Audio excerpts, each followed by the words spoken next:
Yang pertama, saya akan menjelaskan mengenai bahan dan alat yang digunakan selama proses memasak. Untuk bagian kulit, bahan yang digunakan antara lain ialah 500 gram tepung terigu, 100 gram tepung kanji atau tepung tapioka, 1 butir telur, garam secukupnya, setengah buah kelapa untuk bagian santan, dan pewarna hijau muda untuk mewarnai kulit dari dadar gulung. Kemudian untuk isi dari dadar gulung, bahan yang digunakan antara lain ialah 1 butir atau 1 buah kelapa untuk diparut, kemudian gula secukupnya, vanili secukupnya, dan juga daun pandan untuk menambah wangi dari dadar gulung. Kemudian selama proses memasak, bahan yang saya gunakan ialah mentega. Kemudian untuk alat-alatnya ialah teflon, kompor, mixer atau pengaduk, baskom, dan juga piring. Kemudian proses yang kedua ialah memarut kelapa menjadi bagian yang lebih halus. Parutan kelapa dapat digunakan untuk 2 bagian, yaitu santan untuk bagian kulit dan juga isi dari dadar gulung pada nantinya. Proses selanjutnya ialah memerah salah satu bagian dari kelapa agar menjadi cairan santan yang nantinya akan digunakan sebagai bagian kulit dari dadar gulung.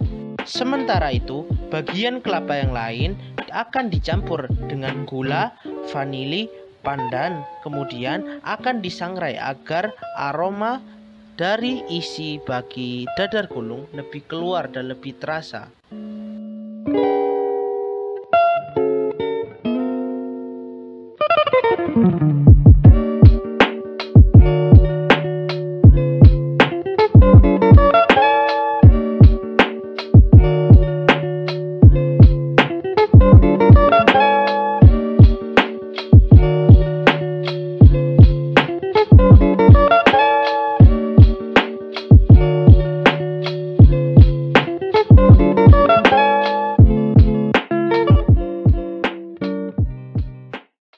Selanjutnya, kita akan mencampur menjadi satu seluruh bahan yang akan kita gunakan untuk membuat kulit dari dadar gulung tersebut.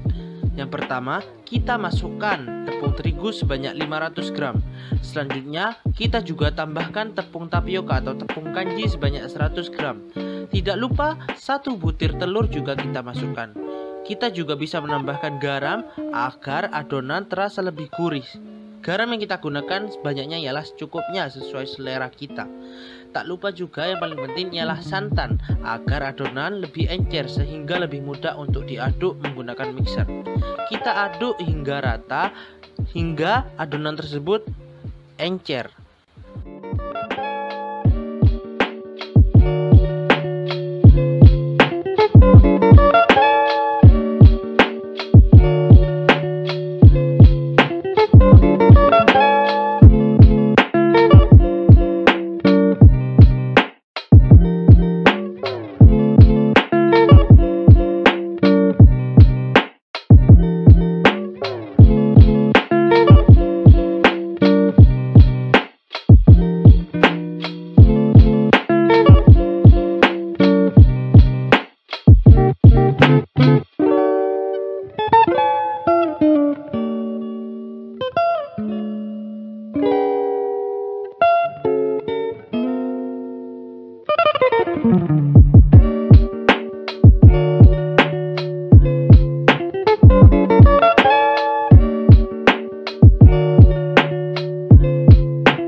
Setelah adonan terasa encer, barulah kita dapat mencampurkan pewarna makanan sehingga kulit tersebut memiliki warna sesuai selera kita.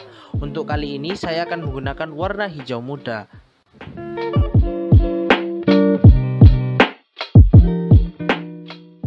Jika adonan kulit dari dadar gulung telah siap untuk dimasak, barulah kita siapkan teflon dan kompor. Adonan tersebut akan kita letakkan di atas teflon, kemudian kita putar hingga membentuk lingkaran dan kita letakkan di atas kompor hingga adonan dirasa matang. Setelah dirasa matang, barulah olahan tersebut dapat kita pindahkan ke tempat khusus. Olahan tersebut pada nantinya akan kita gunakan sebagai kulit dari dadar gulung. Setelahnya, kita dapat menambahkan kelapa yang telah disangrai dengan beberapa bahan sebelumnya sebagai dadar gulung. Kita menamakan dadar gulung karena cara melipatnya ialah dengan cara digulung. Untuk menambah nilai pemasarannya, dadar gulung yang telah matang dapat kita kemas atau kita wadahi sehingga penampilannya lebih menarik dan lebih menjual untuk dipasarkan kepada masyarakat.